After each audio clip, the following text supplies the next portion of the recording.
Well, here in Spain, we're still in January, so it's a time of the year where people plan ahead and reflect on what they can change this year. So today, Brett Hanson and I will look at what Tax Freedom Day is in Spain. How are you doing, Brett? I'm good, thanks, Howard. How are you? I'm well. Happy New Year to you. Yeah, I think it's still okay to say Happy New Year to yourself and to all our listeners. Yeah.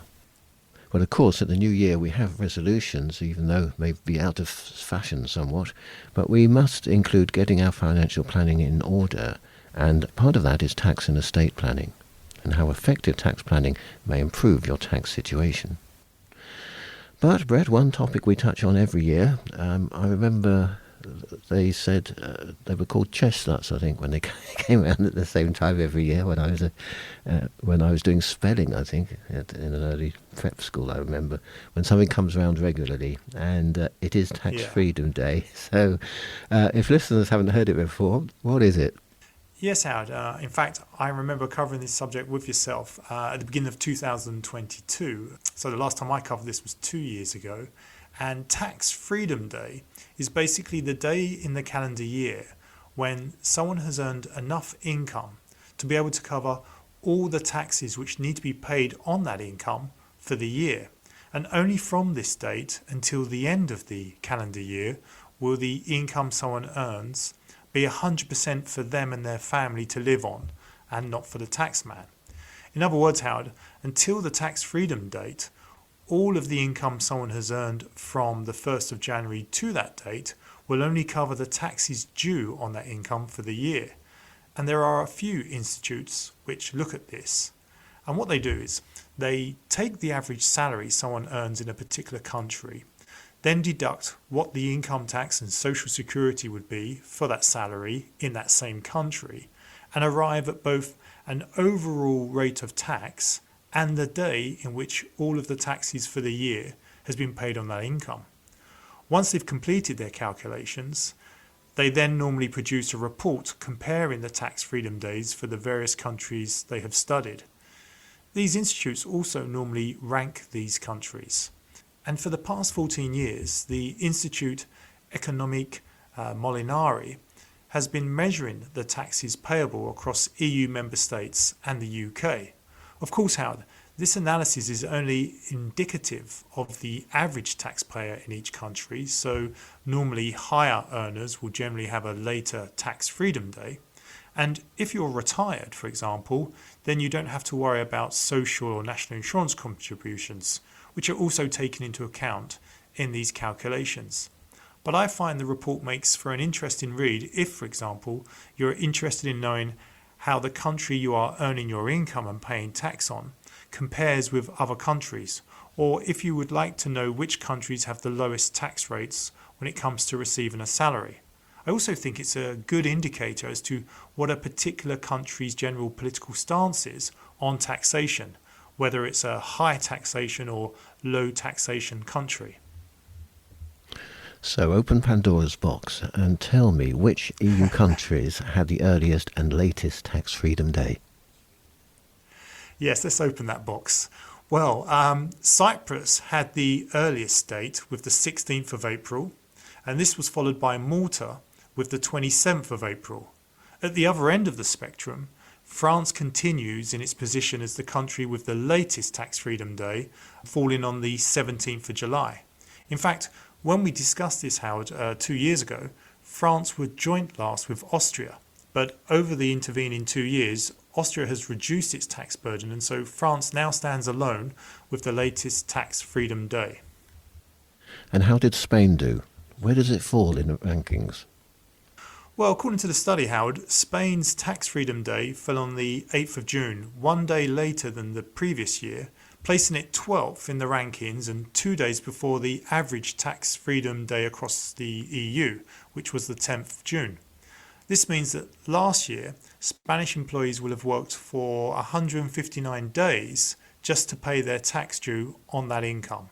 And for any listeners who are interested, the average gross salary in Spain is currently 11 euros shy of 35,000 euros. But after paying tax and social security, workers are only left with around 19,800 euros to spend on themselves and their families. How does this compare to the UK?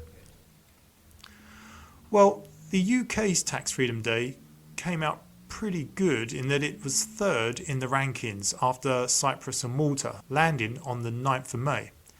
But the UK's Adam Smith Institute measures the entire tax take, including taxes that do not come directly out of an employee's pocket. And when taking into account all taxes, this institute places the UK Tax Freedom Day more than a month later on the 18th of June, which is 10 days later than their tax freedom date for the UK in the previous year, which in itself was a week later than in 2021. And the Adam Smith Institute expects the UK's Tax Freedom Day to continue to fall later in the year in the coming years, which makes sense when a number of economic research groups such as the Institute of Fiscal Studies have been warning in recent years that the UK tax take has been increasing year on year. In fact, last September, Howard, the Institute of Fiscal Studies stated that the tax levels in the UK are the highest they have been in 70 years, which is when records began on this subject. These reports mainly focus on people in employment, but of course retired people also pay tax. Are there more opportunities for a retired person to implement effective tax planning than for those receiving a salary? Well, Howard, whilst the figures we have been discussing today are based on the average salary someone earns, retirees are also, of course, faced with taxes on their pension income, as well as tax on their savings and investments. And as I said when I was explaining how these tax freedom dates are calculated, I do think that these figures provide an indication, or at least a useful comparison, of how good or bad a country is when it comes to the level of taxation someone will pay on their income, whether it's from employment, pension or savings. But for many British expatriates thinking about living in Spain or are already here, the good news is that there are a number of legitimate solutions which can be used to minimise taxes in Spain. In fact, as many of our clients can attest to, there are plenty of retirees who are living in Spain and have structured their assets so that they are paying less tax here than what they would be paying if they were living in the UK. And for those expatriates living here who feel that they are paying a lot of tax, from my experience, this is often because they never reviewed their arrangements before they moved to Spain and continue to hold savings and investments which were tax efficient for the UK but are not tax efficient for Spain, such as ISAs and non-EU offshore investment bonds. Well, what about the longer term? Can you implement tax planning that will allow you to lower your annual tax bill, but also help you and your family and heirs pay less inheritance taxes in the future? Absolutely. I mean, the less tax you pay in your lifetime, then clearly the more you will have to either spend now or pass on to your chosen heirs. But in addition to this, Howard, many expatriates living here should, with some strategic estate planning and using the right solutions, be able to lower the inheritance tax liability for their heirs in both the UK and Spain. Now, I know that there are a number of autonomous regions in Spain where Spanish succession taxes are negligible when it comes to, for example, inheritances to spouses and bloodline children. But these rules can change in the future, and there's still the potential issue of UK inheritance tax, or when it comes to Spanish succession taxes, assets passing to other family members. Just as important, Howard, estate planning can also help to make things easier for, say, your spouse and family to inherit your assets when you have passed away, avoiding the complications, hassle, and time delays associated with probate. As an example, a client of mine tragically passed away recently, leaving his assets to his wife, and with the solutions we had put in place for them, when he passed away, the assets transferred to his wife very easily and quickly, in effect within a few days of me having seen his death certificate. There was very little which needed to be done after this. But I also recently met an elderly lady whose husband had passed away just over 2 years ago, where he had an investment in the UK, and it took his wife 2 years to transfer ownership of this investment into her name and to be able to draw an income from it. But that's after 2 years of having to provide a lot of paperwork to the investment company in the UK, dealing with call centres, bureaucracy, couriers, and having to translate documents. All of this time and stress, whilst also having to deal with the emotional ordeal of losing her husband and not being able to continue receiving the income for that period, which they were taking from this investment whilst her husband was alive. With some estate planning before he had passed away, this could have all been avoided for her. It is, of course, important to make sure your tax planning is compliant with the Spanish tax legislation and that you declare everything correctly. So how do you recommend people go about their tax planning to ensure they get everything right? Well, this is where I would suggest that any listeners thinking about estate and or tax planning should speak to an experienced, qualified and regulated advisor who has the strength and depth of knowledge to be able to advise both on UK and Spanish taxes and rules.